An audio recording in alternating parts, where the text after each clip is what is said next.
Restaurant কিংবা fast food ব্যবসায় ৫ নম্বরে যে কমন ভুলটা হয়ে থাকে আমাদের, সেটি হলো শেফ ম্যানেজমেন্ট বা শেফ নিয়োগ।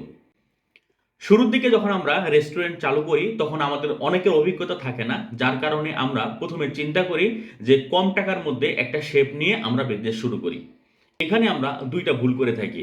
প্রথমত হচ্ছিল, কম টাকার মধ্যে আপনি কখনোই ভালো শেফ পাবেন না। আর যদি আপনি শেফ নেনও সেই টাকা দিয়ে, সেই শেফ কিন্তু আপনার ভালো খাবার তৈরি করতে পারবে না। একবার চিন্তা করুন, খাবারের উপরেই যদি আপনার ব্যবসা হয়ে থাকে, সেই খাবারের কোয়ালিটি এবং খাবারের টেস্ট যদি ভালো না হয়, তাহলে কি আপনার ব্যবসা উঠবে? আর প্রথম দিকে যদি কোনো ব্যবসায় খাবারের টেস্ট ভালো না হয় বা কোয়ালিটিতে কম্প্রোমাইজ করেন, তাহলে দেখবেন ওই ব্যবসা কখনোই উঠাতে পারবেন না এবং অনেক বেশি কষ্ট হবে, সাফারিং করবেন আপনি। ২ নম্বর হচ্ছিল, শেফের সাথে সাথে স্টাফ ম্যানেজ করাটাও কিন্তু খুব টাফেস্ট একটা জব। ধরেন আপনার রেস্টুরেন্টটা চলছে, কিন্তু হচ্ছে আপনি লাভ খুঁজে পাচ্ছেন না।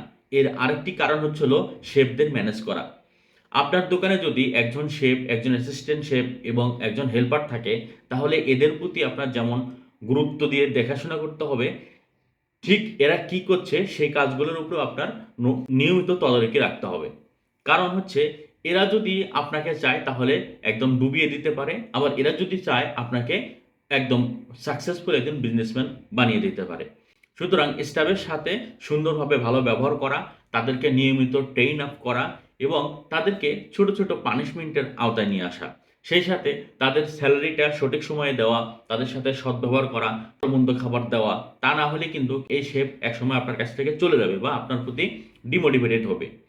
যখন শেফ বা স্টাফ আপনার প্রতি ডিমোটিভেটেড থাকবে, তখন দেখবেন তারা ভালো সার্ভিস প্রোভাইড করবে না। আল্টিমেটলি আপনার কাস্টমার কিন্তু ভালো সার্ভিস না পেলে এটাও কিন্তু আপনি ক্ষতিগ্রস্ত হবেন। তারপরে হচ্ছে, দেখবেন তারা বিভিন্ন জিনিসে অপচয় করা শুরু করবে। কাঁচা কাঁচামাল যেটা লাগবে না, বেশি অতিরিক্ত অর্ডার দিবে এবং দিন শেষে সেটা ফেলে দিবে। এছাড়াও ধরেন যে মালটা হয়তোবা ২ পিস ৪ পিস বানালে হয়তো সেটা বেশি করে বানায়া ওয়েস্ট করবে। এই জিনিসগুলোর উপরে খেয়াল রাখতে হবে। সবথেকে ভালো হয় আপনার কিচেনের যে হেড শেফ থাকে তাকে এই জিনিসগুলো দায়িত্ব দেওয়া এবং মনিটরিং করা। সেই দায়িত্বটা সে পালন করছে কিনা আপনাকে এটা মনিটরিং করতে হবে। তাহলে দেখবেন একটা সময় গিয়ে আপনি একটা ভালো টিম ম্যানেজ করতে পারবেন এবং ভালো টিম ম্যানেজ করতে পারলে আল্টিমেটলি আপনি সাকসেস হবেন।